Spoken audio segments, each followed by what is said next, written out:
ನಮಸ್ಕಾರ, ಶುಭೋದಯ. ಸಂಕಲ್ಪ ಸಿದ್ಧಿ ಕಾರ್ಯಕ್ರಮಕ್ಕೆ ತಮ್ಮೆಲ್ಲರಿಗೂ ಆತ್ಮೀಯ ಪ್ರೀತಿಯ ಸ್ವಾಗತ ಹೇಳ್ತಾ ಇರೋದು ನಾನು ಅನುಷಾ. ಮೊದಲನೇ ಬಾರಿ ನಮ್ಮ ಚಾನಲ್ ವೀಕ್ಷಿಸ್ತಿದ್ದೀರಾ ಅಂತಂದರೆ ಈಗಲೇ ನಮ್ಮ ಚಾನಲ್ನ ಸಬ್ಸ್ಕ್ರೈಬ್ ಮಾಡಿ, ನಮ್ಮ ವೀಡಿಯೋಸ್ನ ಲೈಕ್ ಮಾಡಿ.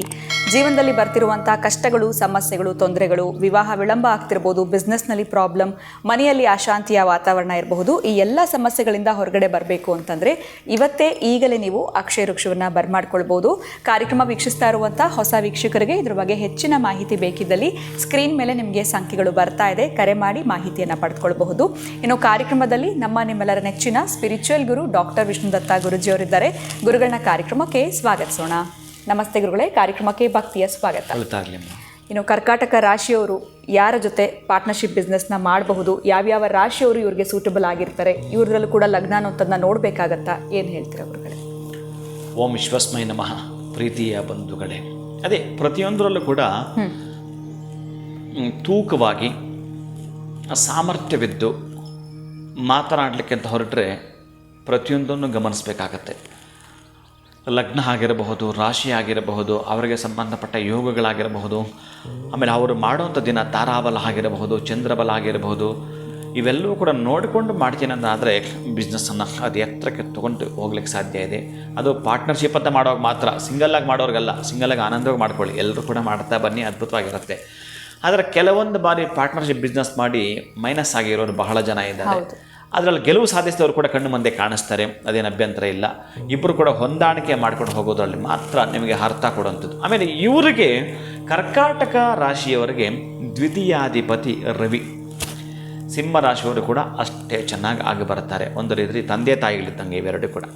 ಹಾಗೆ ಎರಡು ನೇತ್ರಗಳು, ನಿಮ್ಮ ಬಿಸ್ನೆಸ್ಗೆ ಎರಡು ಕಣ್ಣುಗಳೇನಾಗಿತ್ತು ಅಂತಂದರೆ ಈ ಸೂರ್ಯನಿಗೆ ಒಂದು ಕರ್ಕಾಟಕ ರಾಶಿಗೆ ಸಂಬಂಧಪಟ್ಟ ಚಂದ್ರ, ಈ ಸಿಂಹ ರಾಶಿಗೆ ಸಂಬಂಧಪಟ್ಟ ಆಗಿರ್ತಕ್ಕಂಥ ರವಿ, ಇವರಿಬ್ಬರ ಕಾಂಬಿನೇಷನ್ ಅತ್ಯಂತ ಅದ್ಭುತವಾಗಿರುತ್ತೆ. ಬಿಸ್ನೆಸ್ಸಲ್ಲಿ ಆಯ್ಕೆ ಮಾಡ್ಕೊಳ್ತೀನಿ ಅಂತಂದರೆ ಅದೇ ಸಿಂಹ ರಾಶಿಯವರು ದ್ವಿತೀಯಾಧಿಪತಿ ಆಯ್ಕೆ ಮಾಡ್ಕೊಳ್ಬೇಕಾದ್ರೆ ಬುಧನ ಬಳಿ ಹೋಗಬೇಕಾಗತ್ತೆ. ಈ ಕರ್ಕಾಟಕ ರಾಶಿಯವರಿಗೆ ಎರಡನೇ ಮನೆ ಆಗಿರತಕ್ಕಂತಹ ರವಿ ಏನಿದ್ದಾನೆ, ಈ ಕಾಂಬಿನೇಷನ್ ಬಹಳ ಅದ್ಭುತವಾಗಿರ್ತಕ್ಕಂಥದ್ದು. ಇನ್ನು ಎರಡನೇದು ಅಂತಂದರೆ ವೃಶ್ಚಿಕ ರಾಶಿಯು ಹೌದು, ಬಹಳ ಪ್ರಮುಖವಾಗಿರತಕ್ಕಂಥದ್ದು. ಮೀನರಾಶಿಯವರ ಜೊತೆಗೆ ಕೆಲವೊಂದು ಗುಟ್ಟುಗಳನ್ನು ಹೇಳ್ಕೊಳ್ಬಾರ್ದು ಅಷ್ಟೇ ನೀವು. ಬಟ್ ರಾಶಿ ಹಾಗೆ ಬರುತ್ತೆ. ಮೀನರಾಶಿಯವರ ಜೊತೆ ಕಾಂಬಿನೇಷನ್ ಇರುತ್ತೆ, ಕೂಡ ಚೆನ್ನಾಗಿರುತ್ತೆ. ಬಹಳ ಪ್ರಮುಖವಾಗಿರತಕ್ಕಂತಹ ಘಟ್ಟಗಳಲ್ಲಿ ನಿಮ್ಮದು ಒಂದಷ್ಟೊಂದು ಸಾಮರ್ಥ್ಯ ಅಂತ ಇರುತ್ತಲ್ಲ, ಅಲ್ಲಿ ಏನೇ ಮಾಡಬೇಕಾದರೂ ಅದು ವ್ಯಾವಹಾರಿಕವಾಗಿರಲಿ ವ್ಯಾಪಾರಿಕವಾಗಿರಲಿ, ಅಂತಹ ವ್ಯಾಪಾರೀಕರಣವಾಗಿದ್ದರೂ ಕೂಡ ನಿಮ್ಮ ಯಶಸ್ಸಿನ ಕೆಲವು ಸೂತ್ರಗಳಿರ್ತವೆ, ನಿಮ್ಮ ಯಶಸ್ಸಿನ ಕೆಲವು ಗುಟ್ಟುಗಳಿರ್ತವೆ. ಅದನ್ನು ಹೇಳಿಕೊಂಡ್ರೂ ಕೂಡ ಪರವಾಗಿಲ್ಲ, ಅವರಿಗೂ ಒಂದು ಕೂಡ ಇನ್ಸ್ಪೈರ್ ಆಗುತ್ತೆ, ಅದು ಒಂದು ಮೋಟಿವೇಟ್ ಆಗುತ್ತೆ. ಆದರೆ ನೀವು ಕಷ್ಟಪಟ್ಟಿರ್ತೀರಲ್ಲ, ವ್ಯಥೆ ಪಟ್ಟ ಕಥೆಗಳಿದಾವಲ್ಲ, ಅದನ್ನು ಹೇಳಿಕೊಂಡ್ರೆ ಒಂದು ರೀತಿಯ ಗೀಳು ಮನೋಭಾವ ಬಂದುಬಿಡುತ್ತೆ ಅವರಿಗೆ. ನಿಮ್ಮ ಮೇಲೆ ನೆಗೆಟಿವ್ ಅವರಿಗೆ ಇಂಪ್ಯಾಕ್ಟ್ ಆಗೋ ಸಾಧ್ಯತೆ ಇರುತ್ತೆ. ಅಂಥ ಇಂಪ್ಯಾಕ್ಟ್ ಆಗಬಾರ್ದು ಅಂತಂದರೆ ನಾನೇನು ಹೇಳ್ತೀನಿ ಅಂತಂದರೆ, ಬಹಳ ಸಲ ನೀವು ನೊಂದಿರ್ತೀರಿ.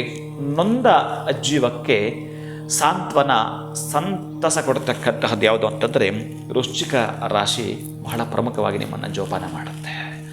ಯಾವ ಜೀವಂಜಿ ಕಾಲ ಕೂಡ ನಿಮ್ಮನ್ನು ಜೋಪಾನ ಮಾಡುತ್ತೆ. ಒಂದೆರಡು ಮೂರು ಬಿಸ್ನೆಸ್ಸನ್ನು ಬೇಸರ ಮಾಡಿಕೊಂಡಿದ್ದರೂ ಕೂಡ ಕೊನೆಯ ತನಕ ಕೈ ಹಿಡಿತಕ್ಕಂತಹದ್ದು ನಿಮಗೆ. ವಿಶೇಷವಾಗಿ ಪ್ರಗತಿಯತ್ತ ಹೆಜ್ಜೆ ಹಾಕಬೇಕಾದರೆ ವೃಶ್ಚಿಕ, ಮೀನ ಆ್ಯಂಡ್ ಮೇಷ, ಇನ್ನು ವಿಶೇಷವಾಗಿ ನಿಮಗೆ ದ್ವಿತೀಯಾಧಿಪತಿ ಆಗಿರುತ್ತೆ ರವಿ ಕೂಡ ಧನಕ್ಕೆ ಆದ ಮೂಲಗಳಿಂದ ಲಾಭವನ್ನು ಮಾಡಿಕೊಡ್ಲಿಕ್ಕೆ ಸಾಧ್ಯವಿರುತ್ತೆ. ಮಾನಸಿಕವಾಗಿ ಏನೇ ನೊಂದಿದ್ದರೂ ಕುಗ್ಗಿದ್ರೂ ಈ ರಾಶಿಯವರೆಲ್ಲ ಕೂಡ ನಿಮಗೊಂದು ರೀತಿಯ ಮೆಡಿಕೇಷನ್ ಮುಖಾಂತರ ನಿಮಗೆ ಯಾವುದೇ ರೀತಿ ಆಗಿರುತ್ತೆ. ಅಂದರೆ ಎಷ್ಟೇ ದಿನಗಳ ಕಾಲ ನೀವು ಒಂದಷ್ಟು ದಿನಗಳು ಅಟ್ಯಾಚ್ಮೆಂಟ್ ಆಗಿ ತದನಂತರ ಡಿಟ್ಯಾಚ್ಮೆಂಟ್ ಆದರೂ ಕೂಡ ಭಯಪಡಬೇಕಾಗಿಲ್ಲ. ಯಾಕೆಂದರೆ ಪ್ರಗತಿ ಹೆಜ್ಜೆ ಹಾಕ್ತಾನೆ ಇರ್ತೀರಿ.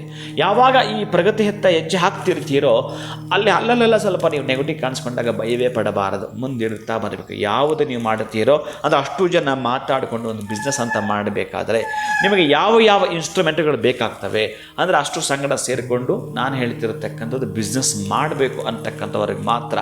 ಒಬ್ಬರಾಗಿ ಮಾಡ್ಕೊಳ್ಬೇಕಾದ್ರೆ ನೀವೇ ಡಿಸಿಷನ್ ಮೇಕರ್ ಆಗಿರ್ತೀರಿ. ನೀವು ಎಂಥ ಡಿಸಿಷನ್ ತೊಗೊಂಡ್ರೂ ಕೂಡ ಅದರ ಲಾಭ ನಷ್ಟ ಎರಡು ನಿಮ್ಮದೇ ಇರುತ್ತೆ, ಅಲ್ಲಿ ಅಭ್ಯಂತರ ಇಲ್ಲ.